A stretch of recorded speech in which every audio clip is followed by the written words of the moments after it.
My Impact, Influence and Confidence programme is designed with talented women in mind to engage, inspire and build self-belief at work. For more information, go to bitfamous.co.uk. Hi, I'm Penny Haslam. Today in the podcast, are you a great speaker or are you just good enough? It was very nice. We listened politely. Lectern gripping. Not good. It was a bit bland. Oh dear. I'd rather be terrible than bland, wouldn't you?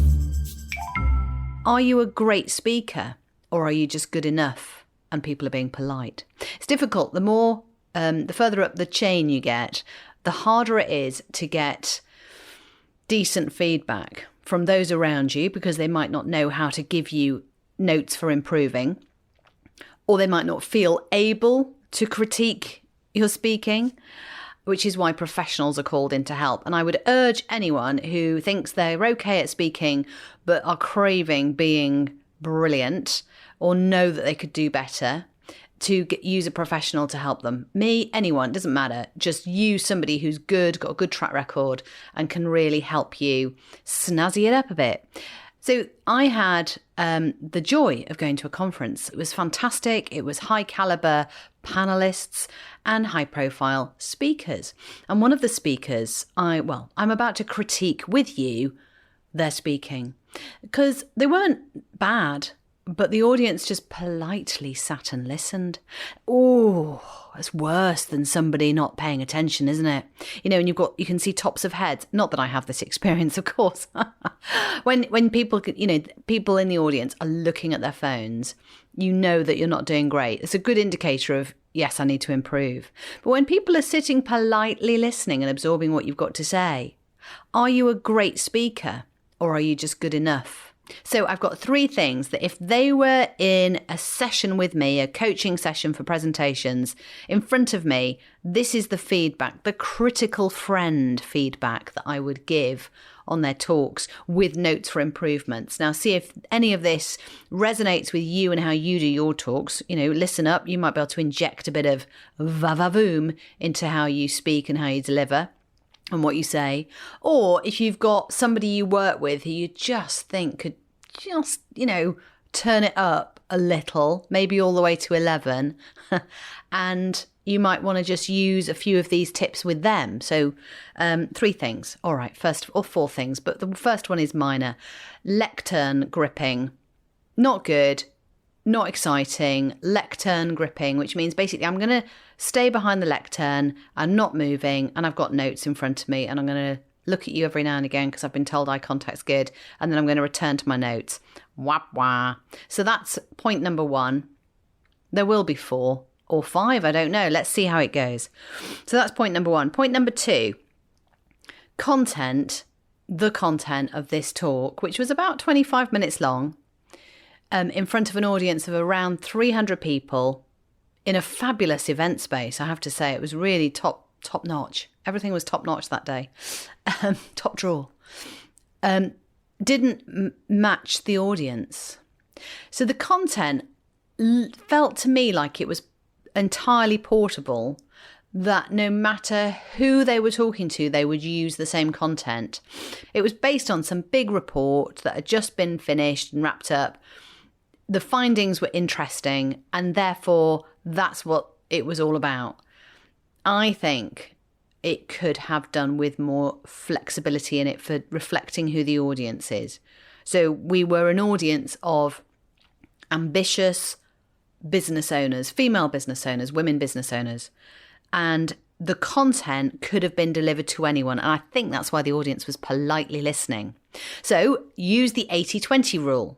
This is point number 2. Use the 80-20 rule. 80% of the content of what you want to say can be the same every time. If, on the same topic, if you have that task to deliver that. 20% of it needs to be changed, altered, nuanced to reflect the audience in front of you. Otherwise, they won't know why they're listening. You've got to make it relevant to them. And you can do that in a number of ways. I'm not going to go into them now because there are too many to mention. But it's not difficult to just think about that audience. What do they want to feel and know about? What's important to them out of all this body of work that I've got? Am I just going to trot out the same top line, headline figures because they're quite impressive? Or can I pull something out of it that's really special to them? Show that you understand them, right? Okay, so there's 2 points already, really valuable. Do not grip the lectern and just stay there and look at notes. Do not think that you can just trot out the same old stuff every time. 80-20 is your rule. I mean, obviously no one's going to do the maths precisely on that, but you get the idea. And then point 3 is help us be, what's the word? You know, when somebody reveals something about themselves and it's so much more interesting than had they just presented a load of facts and figures. I mean, that's what we deal in. We're like, let's tell stories the whole way through. Let's give examples. Let's give real world sprinkling vignettes of life in there. So audiences want to prick up their ears and listen. It's a world of difference. So this speaker was just dealing really in facts and figures, findings, report quotes basically, and one person told us this. And we've found that the majority of people want to say that. And it's like, oh, okay, well, that's interesting. So really get into one person, one story, one example. Maybe it's from your own life. And that's really cool because it's like an authenticity that you bring, and it enables people just to be a little bit nosy about you as well, which is really quite fascinating. And it might show that you're a human being. Whoa. I mean, that's what was lacking in this leader's talk. They weren't really indicating that they had a human life. Regardless, you know, the findings were really interesting, but they just weren't brought to life enough. So that's a key part of it. Bring stuff to life. So there's 3 things to just go away and improve your talks straight away. The final one, and let's call it 2 points. I mean, where are we going with these numbers? It doesn't matter, does it? The final one is really about signposting. All right, okay, get this. 4A and 4B. So 4.4 is about signposting. 4A is about signposting with your voice. And then we're going to go on to 4B, in little brackets, signposting with your words. And this was really missing in this talk, to the point where I just thought, why am I listening to this? I don't understand why it's relevant to me. I don't understand why it's important. And I don't understand where we're going with this. Oh, those are big things, aren't they? So, signposting with your voice, dynamic range. Oh my gosh, it's really exciting. We're up here and we're passionate and we're talking a bit more quickly and it's energized and ooh. Oh, but this is serious. And I really want to make that point clearly with you, that this needs to be taken seriously. And unless you have that, audiences won't be able to, again, prick up their ears and really lean into what you're talking about. So in this particular speaker at this conference last week, all of that was lacking. It wasn't monotone, but it was mono range. So the same kind of voice was applied to different types of topic area. So it was bland. Bland. Oh no, that's a terrible word to apply to someone speaking, isn't it? It was very nice. We listened politely. It was a bit bland. Oh dear. I'd rather be terrible than bland, wouldn't you? So voice is a really good way of signposting what things feel like and should feel like, and on what the audience should be responding as, in the same way that I'm doing my voice up here, and maybe you think it's exciting too. You've got to match it and vary it.